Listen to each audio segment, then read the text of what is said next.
Hi hello నమస్తే welcome to Priya talks. అందరూ బాగున్నారండి? అందరూ బాగుండాలి, అందులో మనం ఉండాలి. దుర్గమ్మ దయ వల్ల ఇంకా బాగుండాలండి. ఈ 9 రోజులు దసరా స్టార్ట్ అయ్యి అప్పుడే 2 రోజులు అయిపోయింది. ఈ నవరాత్రుల్లో ఎంతమంది చేస్తున్నారండి? చాలామంది మాలలు అయితే కొత్త వాళ్ళు చాలామంది భవానీ మాలలు వేశారండి ఈసారి.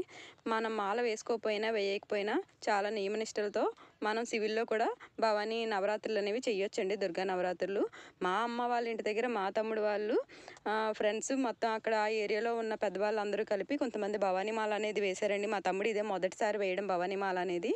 అలానే మా తమ్ముడు భవానీ అమ్మవారిని ప్రతిష్ఠిస్తున్నారండి. మా తమ్ముడు కొంతమంది ఆ ఏరియాలో ఉన్న వాళ్ళందరూ కలిపి అక్కడ విగ్రహం అనేది ప్రతిష్ఠించారండి. అమ్మవారు రూపాన్ని ఎప్పుడు బొమ్మ అయితే పెడతారండి. మన వినాయకుడు చవితికి ఎలా పెడతారో అలా దుర్గా బొమ్మను అయితే పెడతారు. అలా కాకుండా ఈసారి అమ్మవారిది అంటే ఇంకా పర్మనెంట్గా ఉండేలాగా గుడిలాగా ఉంచుదాము అని ప్లాన్ చేస్తున్నారండి. అమ్మవారిని ప్రతిష్ఠించారు. అలానే హోమము అన్నీ చేశారండి. ఇంకా రేపైతే అగ్నిగుండం అనేది ఉందంటండి. భవానీలందరూ అగ్నిగుండం అలానే త్రిశూలాలు అవి ఎవరి మొక్కును బట్టి వాళ్ళు చేస్తారు కదండి, నిర్వహిస్తారు. అలానే చాలా బాగా జరిగిందండి అక్కడైతేని. ఆ డెకరేషన్ అయితేనేమి అవన్నీ కూడా మా తమ్ముడి దగ్గరుండి వాడికి నచ్చినట్టుగా ఆయన చేయించారండి. ఆ ప్లానింగ్ ఐడియా అనేది మొత్తం కూడా ఆ తమ్ముడిదనమాట. అలానే అమ్మవారి కళ్ళు అయితే ఓపెన్ చేశారు. అమ్మవారిని ప్రతిష్ఠించిన తర్వాత కళ్ళు ఎదురుగా అద్దం పెట్టి, కుర్చీలో అద్దం పెట్టి అమ్మవారి కళ్ళు అనేవి విప్పిన తర్వాత ఎవరి మట్టికి వాళ్ళు ఎవరికి తోచినట్టుగా వాళ్ళు పూజలు ఆ ఏరియాలో ఉన్న భక్తులు చాలామంది వచ్చారండి. ఆ ఏరియాలో ఎవరెవరైతే ఉన్నారో అలానే పంతులనది పిలిచి పద్ధతి ప్రకారం అన్నీ చేయించారండి. తర్వాత హోమం నిర్వహించారండి. హోమంలో కూడా చాలామంది వచ్చిన భక్తులందరూ ఏమేమి కావాలో పంతులు గారు చెప్పిన విధానంలో అన్నీ తెచ్చారు. చక్కగా అమ్మవారికి ఏమేమి కావాలో అన్నీ తెచ్చారు. ఏదేమైనా మొదటి రోజు కొంచెం హడావిడిగా ఉంటుందండి.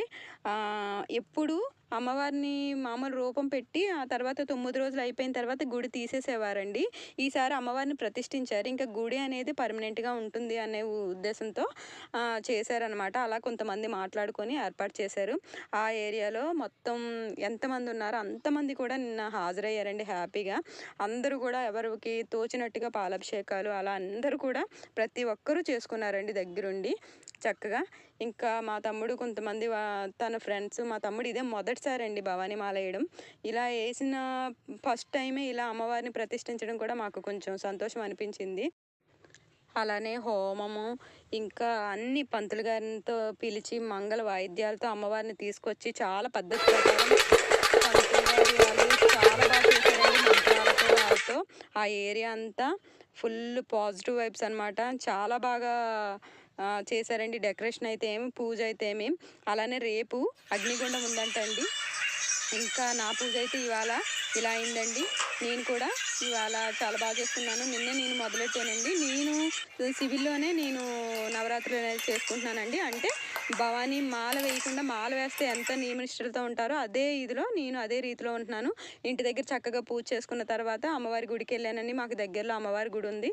అక్కడికి వెళ్ళి నాకు తోచినన్ని ప్రదక్షిణలు చేసుకొని అమ్మ నీ చల్లని దయ మా అందరిపైన ఉంచమ్మ, అష్టైశ్వర్యాలు ఆయుర ఆరోగ్యాలు ఇవ్వమ్మా అని దండం పెట్టుకొని నా పిల్లలకి విద్యాబుద్ధుల ఆరోగ్యాన్ని ఇవ్వమ్మా అని మనస్ఫూర్తిగా వేడుకొని నేను ఇంకా అట్నుంచి అలా షాప్కి వెళ్ళిపోయానండి. మీ అందరికి కూడా ఆయుర ఆరోగ్యాలు అష్టైశ్వర్యాలతో ఉండాలని కోరుకుంటూ ఈ రోజుకి ఇదే అండి వీడియో. ఉంటానండి. Thank you. నచ్చితే తప్పకుండా ఒక లైక్ చేయండి.